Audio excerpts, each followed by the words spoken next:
de sécurité des Nations Unies, décriant, il faut le dire, une violation répétée de son espace aérien par l'opération, par la force française Barkhane. Et la question de la représentativité du Mali et de façon générale de l'Afrique se fait ressentir, se pose avec acuité. Et à cet effet, le Japon a lancé un appel pour réclamer un siège de membre permanent pour l'Afrique, pour ainsi permettre un véritable développement ou alors un véritable essor du continent africain.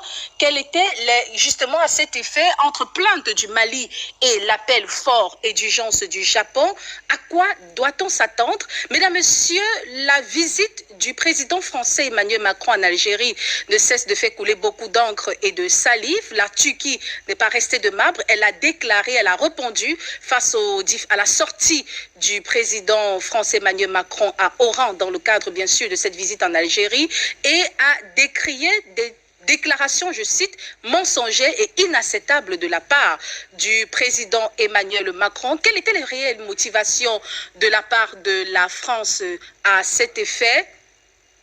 Pour en parler, des experts de haute facture. Madame Amina Fofana, bonsoir. Madame Céleste, je salue Afrique Média. Merci de m'avoir invité et je salue tous ceux qui nous suivent en ce moment, y compris les efforts inlassables de la régie. Merci d'être là, Madame Amina Fofana. Vous êtes leader panafricaniste. Merci de répondre au présent à cet appel de la télévision panafricaine. Monsieur Charlie Kenyé, bonsoir. Bonsoir Céleste Capel, bonsoir à Amina Fofana que je découvre à nouveau, c'est un plaisir, toujours aussi belle. Ma soeur camerounaise Amina. Donc je salue vos milliards de téléspectateurs, nous espérons comme à l'accoutumée que nous apporterons un plus à la compréhension au-delà du jeu, mais des enjeux justement qui meublent l'actualité mise au débat. C'est moi qui vous remercie une fois de plus de l'honneur que vous me faites en m'invitant à ce festin intellectuel panafricain. Présent ce soir sur les antennes de la télévision panafricaine. Vous êtes analyste politique, mais également stratège. Sur ce plateau, un habitué, Monsieur André Christelle Fonga. Bonsoir. Bonsoir Céleste Capel. Bonsoir Madame Amina Fofana. Bonsoir Charlie. Ça fait un bail Charlie, on ne s'est pas vu. Donc faites un effort de me passer un coup de fil Charlie Kenyé. Bonsoir aux techniciens et surtout bonsoir à tous ceux qui nous regardent partout dans le monde. Je suis ravi encore de partager ce plateau magnifique avec vous parce que c'est un plaisir de venir défendre la cause africaine. C'est un plaisir de venir dire aux Africains ce qu'il faut, modestement, hein, sans bien sûr... sans prétention aucune. Sans prétention aucune, exactement. Donc, pour dire aux Africains que nous avons un chantier et je crois que nous devons véritablement nous arrêter un seul instant et prendre c'est la croix de Saint-André, comme les Blancs nous ont appris que c'est la croix de Saint-André, et placer sur certains murs et sur certaines maisons dans certains pays et dire que à démolir. Parce qu'il y a des pensées qu'il faut démolir. Il y a des actions à mener pour notre continent, pour que notre continent soit extrêmement libre. Et si nous ne mettons pas la croix de Saint-André pour signifier que véritablement nous allons engager des travaux de démolition, alors là, nous n'arriverons pas à avoir cette Afrique libre et indépendante que nous voulons. Je pense qu'aujourd'hui, les pères fondateurs de notre Afrique, de notre continent et de la lutte indépendantiste nous ont montré la voie à suivre. C'est à nous maintenant de nous mettre sur la même voie si nous voulons véritablement voir le changement se produire dans nos nations. Donc, merci de m'avoir invité et je salue un salut spécial au PDG de cette chaîne, M. Justin Tagou, et surtout au DP, directeur des programmes, M. Jérôme Ebosama, un brillant garçon. Il faut l'apprécier à sa juste valeur, M. Jérôme Ebosama. Félicitations et beaucoup de courage à vous. Nous, on a déjà démissionné de l'ONU. Parce que c'est une coquille vide, c'est un truc bidon. Nous, moi, Africain, moi, André Christelle Fanga, je dis l'ONU n'existe plus pour moi. Parce que c'est une organisation criminelle. Et moi, je ne peux pas m'adonner, ou bien je ne peux pas encourager les pays africains à aller au Conseil de sécurité, à aller à l'ONU. Parce qu'elle ne vaut absolument rien. Je dis absolument rien. Elle n'a jamais rien apporté de concret sur la terre des hommes. Rien. Citez-moi un seul exemple où l'ONU a apporté quelque chose de bien. Ils sont installés dans plusieurs territoires et surtout dans les territoires africains. Ils n'ont jamais produit un seul kilogramme de paix. Si on pouvait peser la paix. Citez-moi un seul exemple que l'ONU a apporté dans le monde et qu'on trouve que non, l'ONU a fait quelque chose d'important. Soyons sérieux quand nous faisons nos débats. Je vais en Côte d'Ivoire. Les Ivoiriens vont encore se plaindre. Le dictateur en chef de Côte d'Ivoire, qui a aidé M. Alassane Dramane Ouattara à tuer les Africains, l'ONUCI, qui a aidé la rébellion de M. Ouattara à s'installer en Côte d'Ivoire, l'ONU et la France. Alors, vous nous parlez d'aller au Conseil de sécurité, de chercher ceci, alors que c'est eux qui nous tuent, c'est eux qui nous appauvrissent, c'est eux qui nous mettent dans ce genre de conditions. Je vous ai rappelé dans mes premiers propos aussi que les juristes africains, avocats et tout le reste là, vous devez porter plainte au SG de l'ONU pour déclaration mensongère.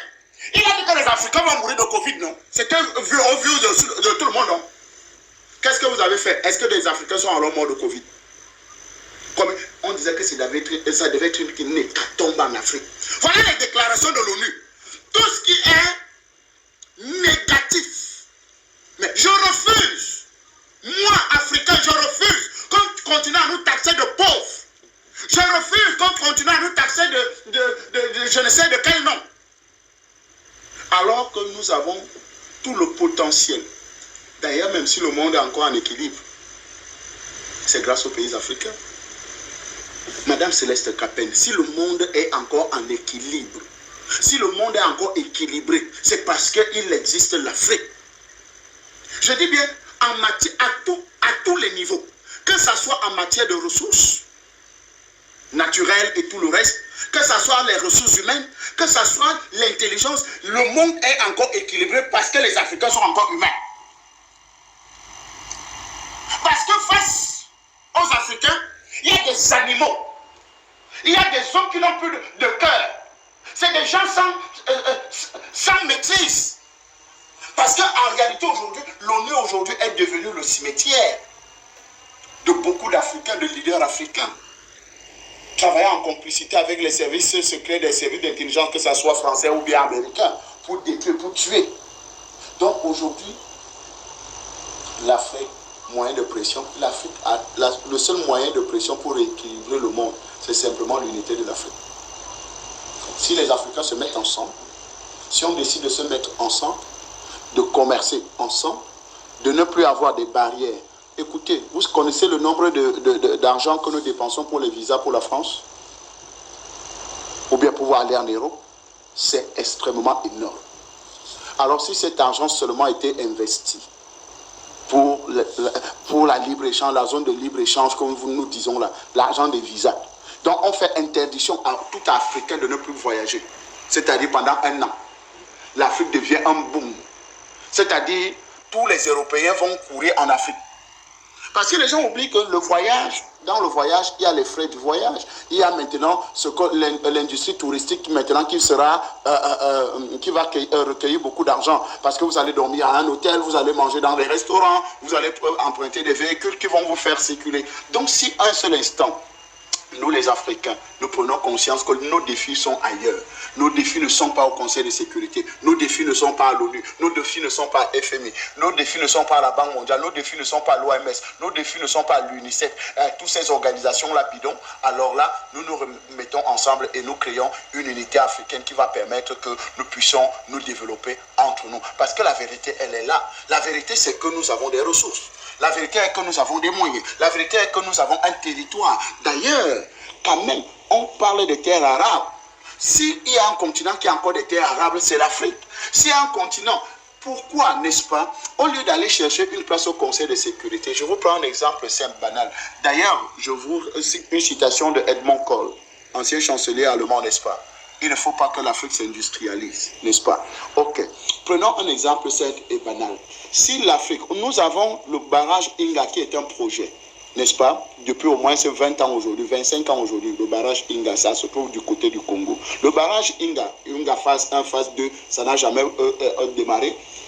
Si le seul barrage là illumine toute l'Afrique, industrialise toute l'Afrique, je dis bien seulement le barrage Inga, pourquoi vous allez demander le blé en Ukraine, pleurer pour le blé en Ukraine? Pourquoi vous partez pleurer pour des choses alors que si un seul instant on a des financements pour ce barrage, le problème d'industrialisation de l'Afrique est résolu?